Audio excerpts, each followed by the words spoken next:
I cannot believe we finally reached this moment. I can't even believe it with my own eyes, Jersey guy.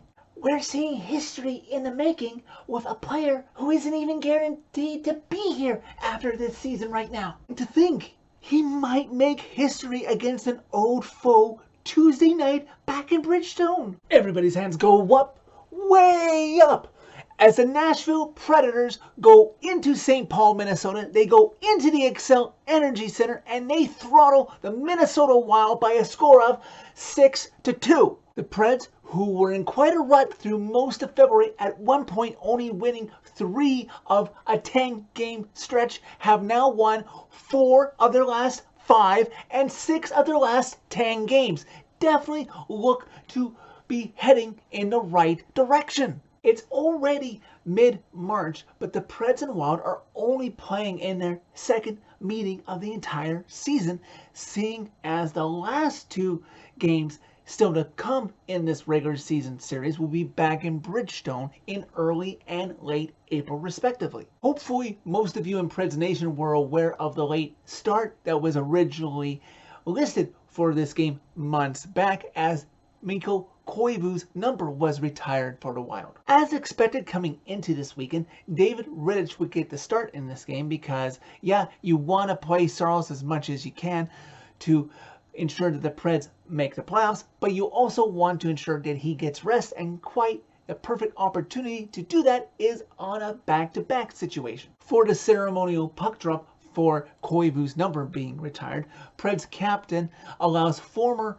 Koivu teammate Mikael Granlund to take the face-off against current Wild captain Jared Spurgeon. Anyways, on to the game where the Wild and Preds exchange chances through the first few minutes of the game, and then the action really picks up after 5 minutes into the game when Marcus Foligno and Luke Kunin decide to trade fisticuffs, and yeah, it doesn't work out very well for Luke Kunin. Luckily, he's not really injured by it, when really, if you wanted to have a fight and to sacrifice maybe some momentum, Ben Harpur should have been used, because yes, he played again, and the best place for Ben Harpur to arguably be is in the penalty box after a fight when you have the excuse not to play him on the ice. Ryan Johansson would slash Connor DeWeer to give the Wild the first power play handed out in this game, and fortunately for the Preds, some good defensive pressure, and they're able to stymie the 18th ranked power play in the league for the Wild, and this game remains scoreless. Preds would gain some momentum from that kill, and just over 8 minutes into the first period, Dante Fabro would gain control of the puck at the blue line and would take a shot towards the net, and Philip Forsberg is there to just get the right tip, get it in past Kakinen, and give the Preds a 1-0 lead. That's Forsberg's 30th goal on the season, the second player this season for the Preds to achieve that mark. Do you suppose off the ice, Forsberg and Duchesne ever partake in a duet? Anything you can do, I can do better. Don't expect me to sing that, because I don't want YouTube to hit me with a copyright strike. Tolvanen soon after would get a great chance to make it 2-0, but it stopped. But props to Tolvanen for that extra effort to try and get it. He's got to be due for another goal here soon. Wild would come back and get the equalizer just to Rittich's left. The puck comes to Matt Bodie in tight, and he gets just the right angle to beat Rittich. He probably should have had it, but this game, nevertheless, is tied at 1. Later, on a delayed penalty, the Preds would preview how hungry they were in this game that they would be rewarded for later on. And they were right in on Kakinen, trying to get the lead right back, but it just escaped their grasp. Wild lift some late pressure as we reach and get closer to the first intermission. Matt Bodie lets a shot go that hits the crossbar that the goal judge quickly thought was a goal, but upon further review, it wasn't. But that wasn't before Matt Benning came to Rittich's defense, because I don't know what Ben Harpur was doing in that play. I'd love to see the discussion between Benning and Harpur in the locker room. Nevertheless, this game remains tied at 1 after 1. Early in the second period, both the Preds and Wild with chances. One of the Wild chances goes straight off of Dante Fabro's face, and every Preds fan grimaces, but fortunately it didn't get the worst of Fabro and he would stay in the game.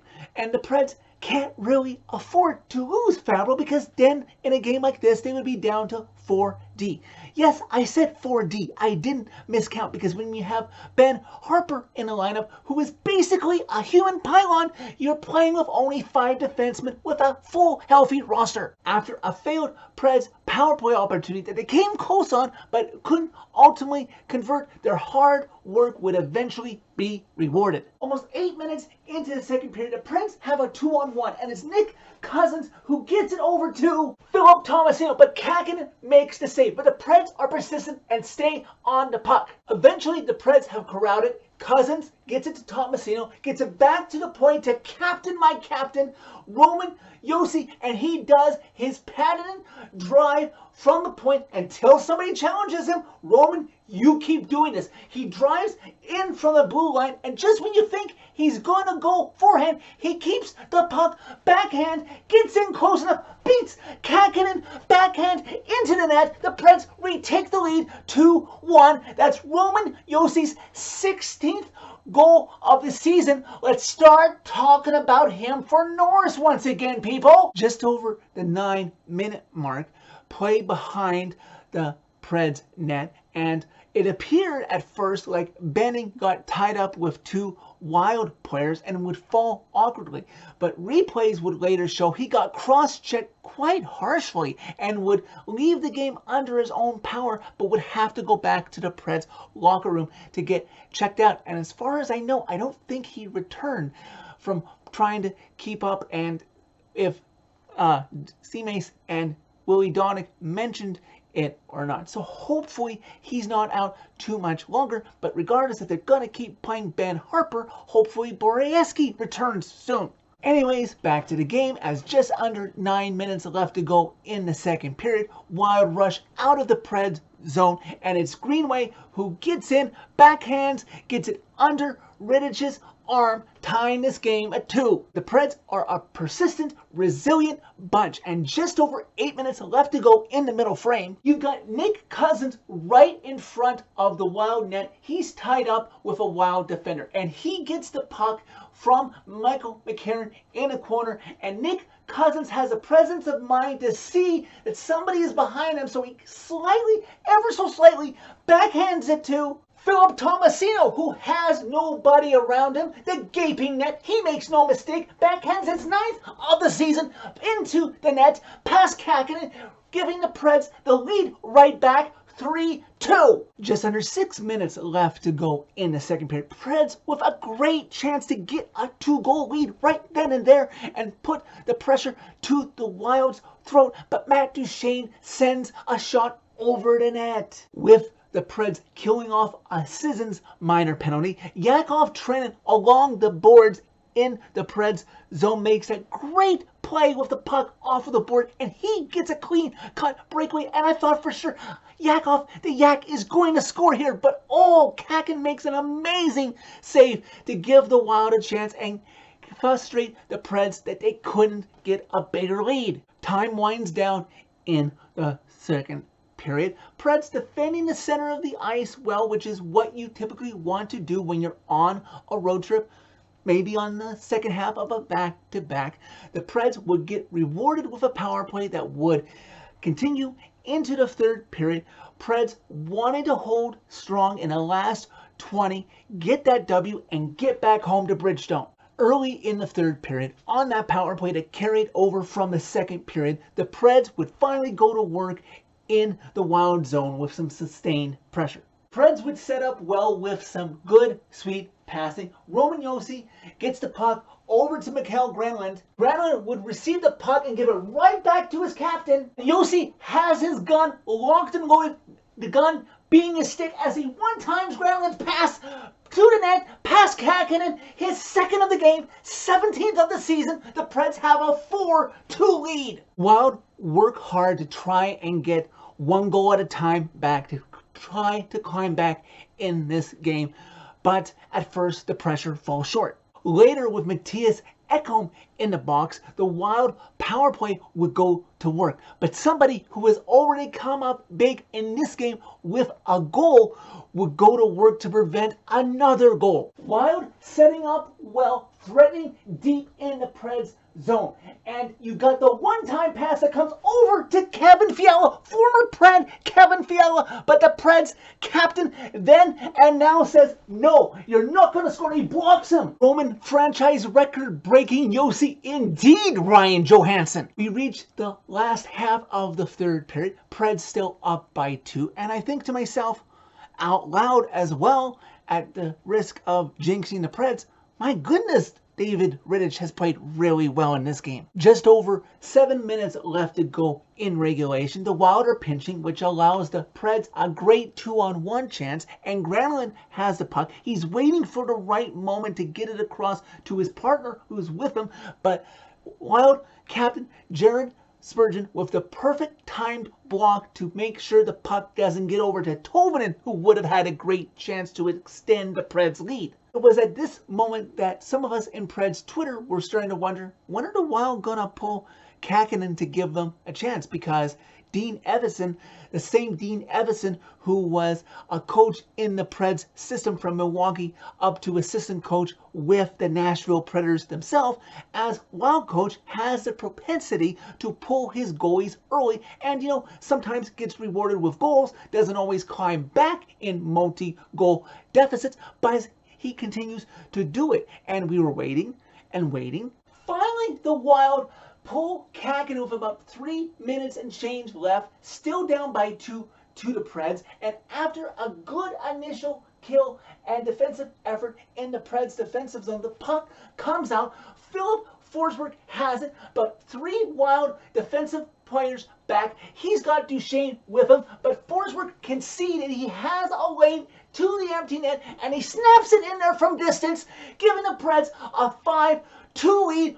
Forsberg's second goal of the game, his 31st of the season. He is now 1 back of catching David Legwand to tie him for all-time Preds goal scorer.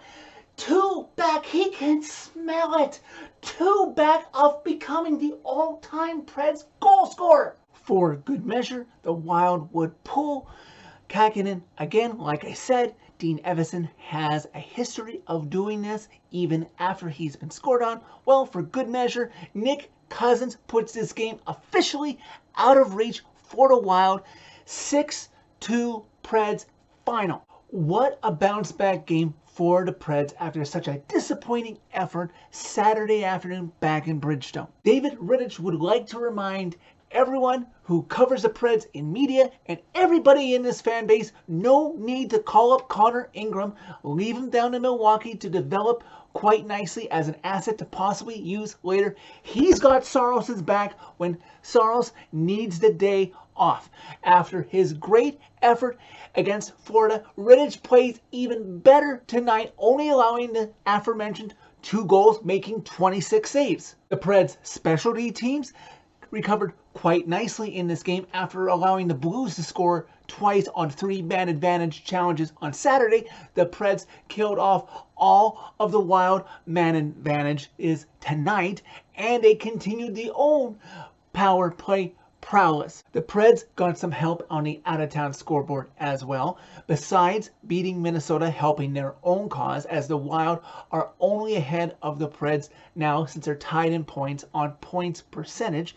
Anaheim lost in regulation. Vegas lost in regulation. And St. Louis lost in overtime. So the Preds gained a point on them as well. And what can you say about number 9 that hasn't already been said? We're finally here. Not to channel Lady Gaga or anything, but Forsberg is on the edge of glory. Forsberg is right on Legwand's tail.